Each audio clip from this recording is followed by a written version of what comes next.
Bum bum bum bum bum bum bum bum bum bum bum bum.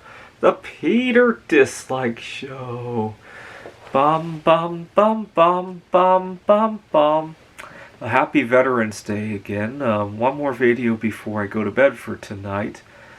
So I teach at Phoenix College, and just before we had let out for Veterans Day, my boss actually reprimanded me, but it wasn't something that I abdicated on.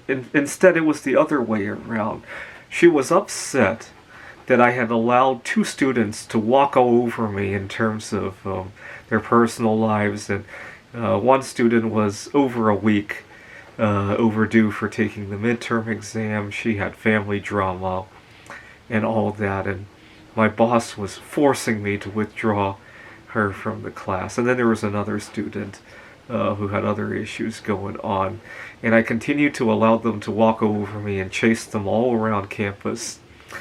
And my boss was upset at me, and with a heavy heart, I withdrew both of the students. And the fact that my boss agreed with me kind of allowed me to not cry over that. But now that I'm home for the holiday, and I'm looking at some things, and it gives me a lot of sorrow. So last year, at around the time that Putin invaded Ukraine, I started programming an AI for the game of Ticket to Ride Poland, and I ordered a hard copy of the game online because a lot of times it's very hard to find the information, the data of all the cards online without ordering a copy. This is not a very popular game. It's not like chess where you could ask people, oh, how many pawns are there, right? It's not like Connect 4. You could ask them, what is the board size, right? It's not like that, right? And I ordered it, actually, I think the person I ordered it from was from England, and it took several weeks for the game to come. And when it came, I couldn't find anybody to play the board game with me. I was teaching at Washington Technology University in Seattle, Washington at the time. And I didn't necessarily allow students to walk all over me at the time, but I allowed a lot of my colleagues to walk all over me. I was filling in for all sorts of undesirable hours. You got to remember, this was during the Omicron variant. I had colleagues who had family matters. They couldn't take care of their kids, supply chain issues, and all that. Some of my colleagues were borderline quiet quitting. They didn't want to come to the office. And so I ended up, during the time of the pandemic, I donated a number of my vacation days to one colleague who wanted to take care of her nephew. And she had the audacity, when I asked if we would look at this game together, she had the audacity to be quote-unquote too busy. And what was she busy with? Well, half the time she was surfing all sorts of crap online, right? I mean, yeah, she probably did take care of her nephew, and she has some extended family members. She doesn't have kids herself.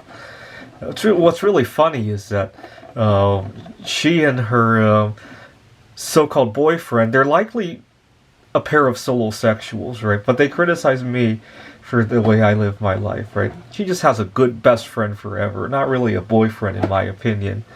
Don't tell her that, but that's just my own observation of it. And she thinks that it's wrong to be single for life, right? Let's face it, they are a pair of singles, right? But anyway, so she was too busy for that. And then I look at some of my Bismuth art right now as I speak. I'm still working on accumulating some. I could always use more bismuth, right? And then I remembered that I do some private tutoring, and for too many clients, I let them name their own price, right? If I had gotten what I was worth during all this time, oh my god, I could have had a couple extra vacations during the last couple of years. I could have had a few more tons of bismuth. I could be living in a heck of a lot better place than this overcrowded hostel, which oftentimes feels more like a jail cell than anything else, right? I spent some time institutionalized, actually. for mental health observation, and the crowdedness of this is not all that different from that, actually. So certainly could do better than that. But I allowed a lot of my clients to walk over me because I couldn't stomach the idea of getting rid of my clients who were walking all over me. And I really, earlier this week when I was talking to my boss and she wanted me to drop those 2 students, I got a very heavy heart. It was like I was going to have a heart attack in her office. But as soon as I dropped them and my boss thanked me for that, it was nice. So it jolted me out of that.